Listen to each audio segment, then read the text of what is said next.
Now, from WYDC TV, this is Big Fox News at 10. Good evening, I'm Scott Beadle with Big Fox News. A nor'easter that's battering the east and mid-Atlantic coasts is also battering us in the Twin Tiers. Businesses and schools made the early decision to close this Friday. The storm has hit some areas of the Twin Tiers harder than others. Corning didn't see as much as expected, but areas like Horseheads and Bath got hit much worse. The New York State Department of Transportation has been proactive about this storm, sending out more than 1,400 plows to salt and sand, which resulted in largely clear roads despite the snow. Chief Meteorologist Chris Summers is tracking the system and brings us the latest in our Big Fox forecast. Hey Scott, yeah, definitely seen that system come to an end across our area, which is good news for us. But here's some of the totals we've seen so far. Again, Bath, really the winner out there, 13.5 inches of snow in the past 24 hours. Hornell at just a foot of snow. Again, as you got to near Corning, Elmira, a lot less amounts. 4 inches was reported in Corning and Ithaca, and just 1.5 inches in Elmira as of late this afternoon. Now, what can we expect to see the next couple of days? Well, better weather. Still going to be breezy. Not only had the snow out there, but also those gusty winds here today, and still going to keep those winds gusty for your Saturday. Should see a little sunshine by the afternoon, really more sunshine as we get into your Sunday, and even early next week then temperature-wise start to increase a little bit, and get a little more sunshine back too as we head into the early parts of next week. Here's what it looks like for your Saturday. Really not much going on. Maybe a few clouds out there. Temperatures are going to be a little chillier than we've been seeing, that's for sure. Temperatures basically holding in the 30s through the weekend with mainly cloudy skies across our region. But as that low pressure system and snow move out of here, it looks like the winds will go along with it. So winds not quite as gusty as we saw for today. Here's your 7-day forecast as we get into not only the weekend but into early next week. Again, temperatures on the cooler side. We'll go for highs in the mid-30s this weekend. A little more sunshine by Monday, 38 degrees the high temperature then. We do make it back in the 40s next week for a couple days anyway. 42, maybe a chance of rain Tuesday. A little light snow back for Wednesday, Thursday, with highs staying in the low to mid-40s. Scott? Thank you, Chris. As a result of the storm, many were without power today in Steuben and Chemung counties. NYSEG reported more than 7,000 homes experienced outages in Steuben County. High winds took out branches that fell into transformers and power lines, damaging some and even knocking some down. Gas and electric crews were working overtime, trying to restore power to all those homes. You guys have been working tirelessly since last night. Could you tell me what time you got your first call? Last night, about midnight, we got our first couple calls. Small things like communication wires down that were not ours.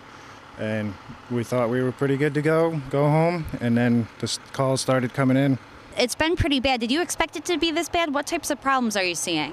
Not at first, but then once we realized how heavy the snow is and it started taking down some of the first couple trees and the calls just started coming in, then we realized once we were out in there how heavy it is. It's just, and it's covering everything.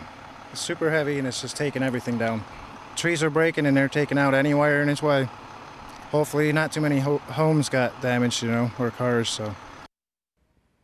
As you heard there, the workers we talked to had been working since around midnight last night, and when we caught up to them, they had restored power to most of the homes that had been in the dark. Police ID the man whose body was found in an Elmira dumpster earlier this week. He's 36-year-old Israel Jose Luna. A family member in the Bronx told police he's a Mexican national who'd been living and working in Elmira since 2014. He was found beaten to death on South Main Street and Mount Zora Street early Tuesday morning. 36-year-old Fabian Bonaparte, 20-year-old Kari Monroe, and a 17-year-old are now facing manslaughter charges in his death. No word yet from police about a motive. Police are not releasing the 17-year-old's name at this time since he is a minor. The New York State Police at Painted Post are conducting an investigation into the death of a Corning Community College student. Around 1 yesterday morning, police found 2 unresponsive people at the college. Troops administered naloxone, a medication used to reverse opioid overdose, to a 21-year-old woman. She was revived. The other, a 26-year-old man, died despite receiving that medication. The college is providing on-site counseling for students and staff. The University of Rochester professor is being sued by a former student who says he drugged and raped her. Katia Kaplan-List alleges it all began when Dr. Johann Blickman offered her the opportunity to join a research project back in 2014. The student says she was invited to the professor's home for a meeting, but she says during that meeting, the professor drugged and then raped her. She also claims he took pictures and threatened to use them to destroy her career and threatened to fail her. University officials say Dr. Blickman is on leave as they review that complaint. Chief Meteorologist Chris Summers will be back with a final look at our wintry Big Fox forecast. Plus, we'll introduce you to our Pet of the Week. Here's your local stock market update from Big Fox.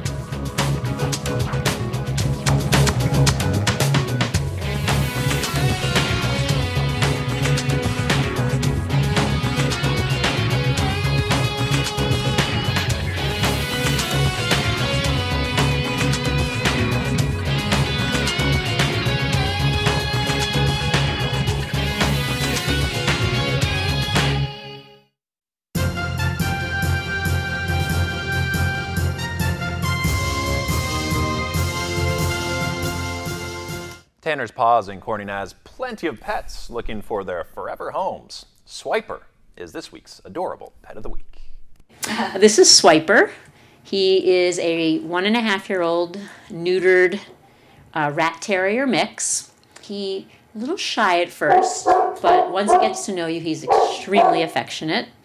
And we think he would do well in an adult-only home.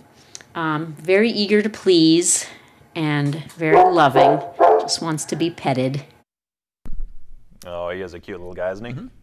Tanner's Paws is open tomorrow from 10 to 2. It is located at 117 West Market Street in Corning.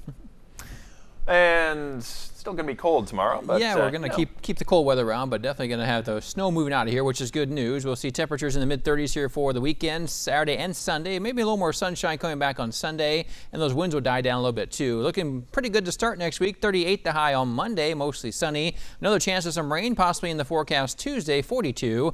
A little light snow in the forecast by the time we get to Wednesday or Thursday. Temperatures eventually dropping back into the upper 30s to low 40s for the middle part and end part of next week. Actually, a good reminder though with that pet that if you have pets outdoors, probably a good time to bring them indoors or make sure they have their water's not frozen, or they have a good place to get out and enjoy that, kind of get out of the way from the snow we've been seeing over our area. Yeah, and you definitely don't want to be leaving them out there overnight in those sub-freezing temperatures unless they have some sort of a heated house or That's something for sure. to take care of. That's true, but better weather getting here for Sunday for sure. We'll be looking forward to that. All right. Thanks, Chris.